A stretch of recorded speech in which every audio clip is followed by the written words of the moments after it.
So now I'm pleased to call to the microphone Liz Schrayer, a cabinet alumna and head of the U.S. Global Leadership Coalition.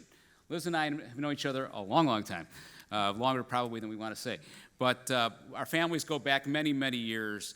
My mother was the first chairman of the Chicago Jewish Federation.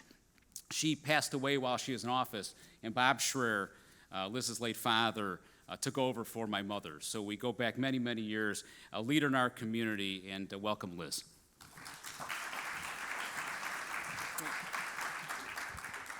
Andy, you're amazing. So I'm here, I'm between you and lunch, but I have just a short story. And I'm here to tell you a story of why cabinet. You know, I'm sitting here listening and in awe of each person who's speaking, but the story of why cabinet, the DNA of the word activation, is what I want to share with you. I brought my artifact, and my artifact is really to wrap the story of cabinet around, and it is the story of a talit. And it's a talit that is about cabinet being activation and getting in good trouble. And it is a talit that is owned by one of the original members of cabinet, and is a talit that was given by 3 former members of cabinet to the owner. Now, cabinet, as many of you know, was created in 1963. By Herb Friedman, who didn't believe that people like Ari and Marissa and Aaron and Lindsay should just sit at the end of the side of the table, that people like Andy and me and Mark should kind of move over and actually give young leaders a seat at the table. There's actually a story of the owner of this talit was wanted to so much be at the seat of the table that there is a gavel that he hit so hard that it broke in half. These young Turks, as they're called, said, Israel is becoming a nation. We should have a seat at the table so we can help make sure that it actually has people that are there to help make sure that Israel is strong, that there's a strong U.S.-Israel relationship. So cabinet was formed out of activation. Now, in my generation, there were people who said, you know what, we have to go where the seat of powers are, to Washington, D.C. And Washington Conference was created by cabinet. In 1978 was the first Washington Conference. I came to Washington and moved here from Chicago in 1982, before some of you probably were even born. And in 1984, I was working at AIPAC as the political director, and I was immediately called by Brenda Krieger and Michael Adler, who were doing Hill visits, and asked to help.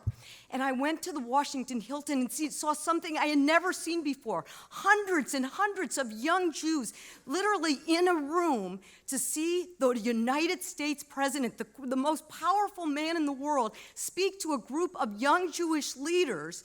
And there was Stephen Greenberg, who ran this conference, who took a bracelet. We were there to advocate for Soviet Jews getting out of a country because of their Jewish, their religion. And he didn't introduce us to the President of the United States. No, he introduced the President of the United States to us by taking off his silver bracelet that we all wore at the time. I wore the name of Ida Nudell, but Stephen Greenberg said, Mr. President, these in this room are the powerful people, and you need to wear my bracelet of Natan Sharansky. And he said, and I want you, Mr. President, to join us in letting my people go. At that point, everybody in the room, including me, which was way in the back of the room, was standing on our seats, standing and cheering. And never in my wildest, in my young 20s, did I believe that 8 years later, I wasn't going to be sitting in the back of the room, but I was going to be up on stage chairing the Washington Conference, Washington 8, because that year, in 1992, we were there to activate because Scud missiles were falling on Israel, and there weren't just a few hundred, there were over 2,000 young Jewish leaders in the Washington Hilton that year. That year, cabinet was activating once again. Now, my friends, you are all here, especially those that are on cabinet, not us old alumni, because you came, just as Andy said, to do something in the halls of power, to raise your voices, and that is what Cabinet does. We raise our voices. So why did I tell you this story and bring this tallit? So this tallit was worn just once by the person it was given to. It was worn by my father, believe it or not, on his 75th birthday, which was his bar mitzvah 62 years late. It was given to him by my brother, who chaired Cabinet with all of his friends that are here, by my sister, who served on Cabinet and is now on the National Women's Philanthropy, and by me, who I said I chaired one of the Washington conferences. And he gave his bar mitzvah speech that day, surrounded by only his immediate family and his 8 grandchildren. And his bar mitzvah speech was what Cabinet is all about. Hineni, here I am. And that is what today is all about. You came in the middle of the summer, still in the middle of a global pandemic, and I bet a lot of your family was pretty nervous about you coming.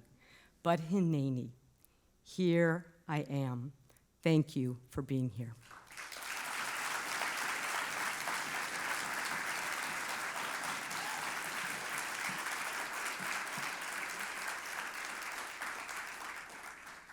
Now for the logistics. Please join us for lunch. You are going to go to a breakout room.